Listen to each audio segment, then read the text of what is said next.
आज की हिंदी शिक्षण की कक्षा में मैं आपके साथ में भाषा शिक्षण में मूल्यांकन की उपयोगिता पर चर्चा करूंगी।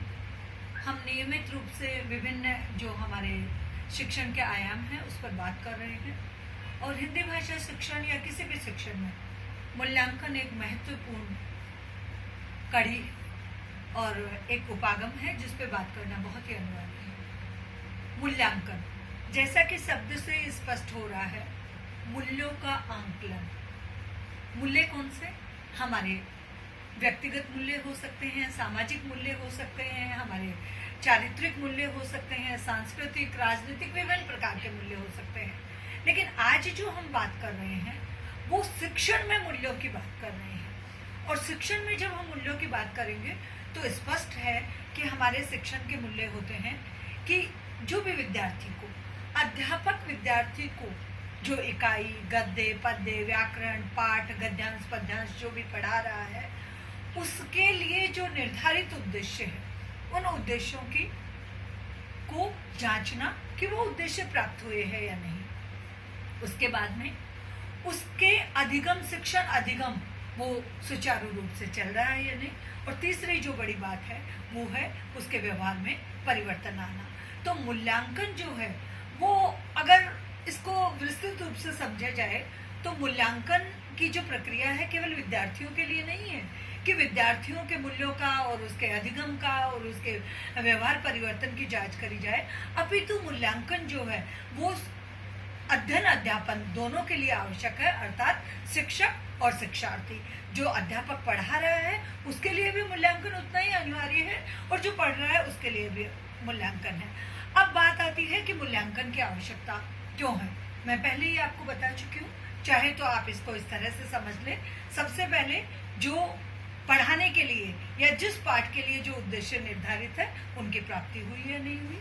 दूसरा हमारा जो आता है वो ये आता है कि अधिगम और अध्यापन में जो आपकी विधियां और प्रविधियां हैं वो उचित है या नहीं है। और तीसरा आता है कि विद्यार्थी के व्यवहार में परिवर्तन हुआ या नहीं हुआ। जब मूल्यांकन की परिभाषा की बात करेंगे तो सीसी रोज के शब्दों में आप इसको अपने बुक में देख लीजिएगा। बड़ी अच्छी बात उन्होंने कही है कि मूल्यांकन का प्रयोग बालक के संपूर्ण व्यक्तित्व अथवा शिक्षा की समूची स्थिति की जांच प्रक्रिया के लिए किया जाता है। अब हमारी चीज आती है कि मूल्यांकन कितने प्रकार के होते हैं।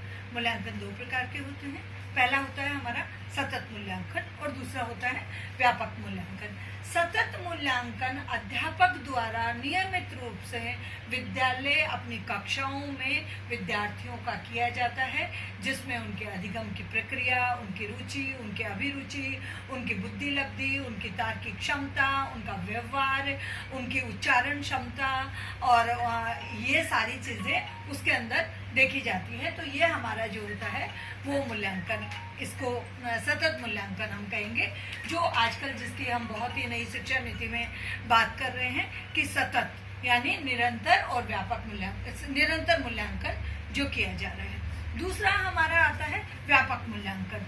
व्यापक मूल्यांकन में आपको उसके व्यवहार का परिवर्तन और जितनी भी अधिगम से संबंधित जितनी भी चीजें हैं उसको उसने प्राप्त किया या नहीं, ये हमारा व्यापक मूल्यांकन, यानी उसके व्यक्तित्व के सर्वांगीण उसका विकास शिक्षा से हो रहा है नहीं, ये व्यापक मूल्यांकन हो गया। उसके बाद में है मूल्यांकन की आवश्यकता, जिसपे हम पूर्व में ही चर्चा कर चुके हैं। अब मूल्यांकन की आवश्यकता के बाद में मूल्यांकन का महत्व क्या है।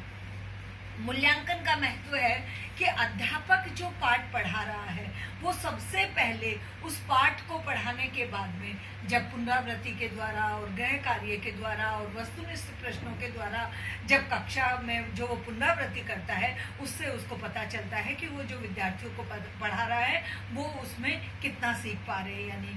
दूसरी बात यह है कि वो उनकी कक्षा में विभिन्न प्रकार के विद्यार्थी होते हैं। हमारे औसत बुद्धि लब्धि वाले विद्यार्थी हैं, प्रतिभाशाली विद्यार्थी हैं और औसत से कम बुद्धि वाले विद्यार्थी हैं। उनके अनुसार उसकी जो शिक्षण विधियां हैं वो उचित प्रकार से प्रयोग कर रहा है या नहीं कर रहा है, और साथ ही साथ में विद्यार्थियों की उसमें रुचि उत्पन्न हो रही है या नहीं।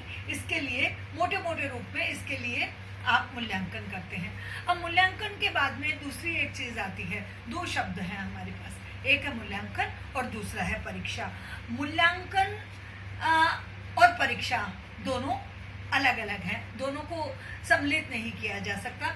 वो एक ही सिक्के के दो पहलू हैं, लेकिन वो अलग अलग है। और मूल्यांकन के जो उद्देश्य हैं वो है कि छात्रों को के कार्यों की परीक्षा लेना, उनके कठिनाइयों की जानकारी प्राप्त करना, नवीन पाठ्यक्रमों की रचना करना, प्रचलित परीक्षा प्रणाली में सुधार करना, व्यक्तिगत रूप से विद्यार्थियों को निर्देशित करना और उनकी निदानात्मक उनका आकलन करना।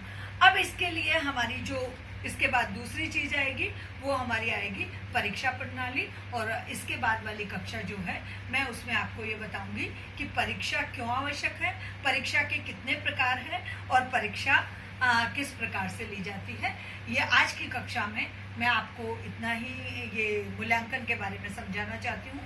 मोटे मोटे रूप से आप समझ लें कि मूल्यांकन क्या है, मूल्यांकन की आवश्यकता क्यों है और मूल्यांकन के उद्देश्य क्यों है, और हिंदी भाषा शिक्षण में या किसी भी शिक्षण में मूल्यांकन क्यों आवश्यक है। ये इतना कह करके मैं अपनी इस कक्षा को यहीं समाप्त करती हूँ, अपनी वाणी को विराम देती हूँ और आप सब कुशल होंगे ऐसी अपेक्षा करती हूँ। धन्यवाद।